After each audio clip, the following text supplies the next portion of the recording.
Noong 1870, inilathala ng Pranses na si Jules Verne, ang classic science fiction novel na 20,000 Leagues Under the Sea. At hindi tulad ng iba pang mga gawa ni Verne, tulad ng Around the World in 80 Days at Journey to the Center of the Earth, 20,000 Leagues Under the Sea na may description na Nemo's vessel na tinatawag na Nautilus, ang aktwal na humahawak sa tumpak na siyentipikong paraan na naglalarawan ng submarine na kalaunan ay natanto. Hindi nakakagulat na ang paggawa ng gayong deep water vessel ay nasasangkutan ng napakaraming hamon. At bukod sa isyu ng lamig, kadiliman, at matinding presyon ng tubig, ang iba pang mga bagay na dapat isaalang-alang ay ang hugis, sukat, at kung paano itutulak ang naturang sasakyang dagat. Ang isa pang hamon na dapat pagtagumpayan ay ang komunikasyon at lokasyon ng posisyon ng isang tao ay nagiging mahirap kapag ang vessel ay nasa ilalim na ng tubig.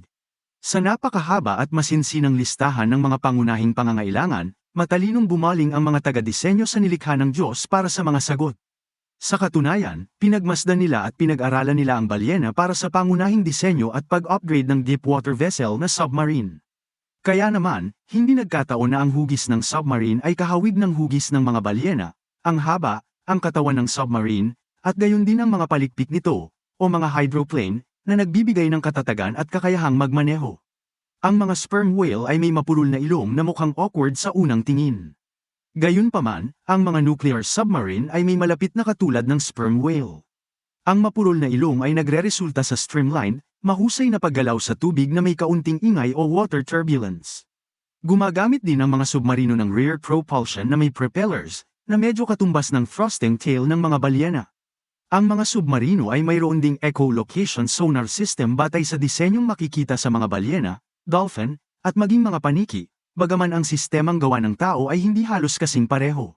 Gayon din, para ma-maximize ang fuel efficiency at mabawasan ang water resistance, ginaya ng mga engineer ang hindi pangkaraniwang disenyo ng uso ng dolphin at isinama ito sa mga modernong supertanker at mga sasakyang militar.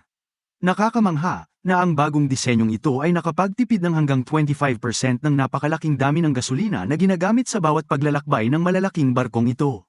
Ang natatanging triple-layered na balat ng dolphin ay nagbigay din ng hindi kapani-paniwalang kapaki-pakinabang na mga insight.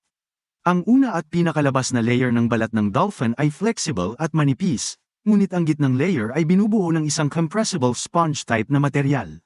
At ang pinakaloob na layer ay makapal at binubuo ng flexible hair-like na material. Ang mga engineers ng hukbong pandagat ng Aleman ay talagang nagawang gayahin ito sa pamamagitan ng paggamit ng isang synthetic coating na binubuo ng dalawang espesyal na layers ng goma na pinaghihiwalay ng isang material na binubuo ng mga bula na kahawig na mga katangian ng balat ng dolphin. Kapansin-pansin, ang bagong disenyong ito ay nagbunga ng kahangahangang 250% na pagtaas ng bilis ng submarine, habang naglalakbay ito ng malalim sa ilalim ng tubig.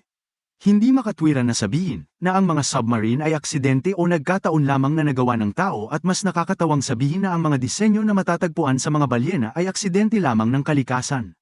Dahil magiging ganap na walang katotohanan at hindi makatwiran ang pag-aangkin na ang submarino ay isang aksidente lamang ng kalikasan, mas nakakatawang angkinin na ang mga disenyo na matatagpuan sa mga balyena at dolphin, na higit na nakahihigit sa mga gawa ng tao, ay mga aksidente rin ng kalikasan. Maliwanag, ang kaakit-akit na mga nilalang na ito ay sadyang dinisenyo ng may lalang ng langit at lupa. Genesis chapter 1 verse 21. At nilikha ng Diyos ang malalaking hayop sa dagat, at ang bawat may buhay na kinapal na gumagalaw, na ibinukal na sagana ng tubig, ayon sa kanikanyang uri at ang lahat na may pakpak na ibon, ayon sa kanikanyang uri, at nakita ng Diyos na mabuti.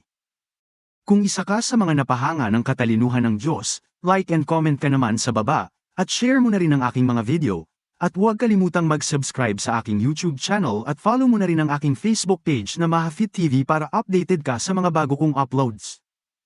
Muli ito ang Mahafir TV na nagsasabi, tayo ay naligtas sa pamamagitan ng pananampalataya at hindi sa ating mga gawa.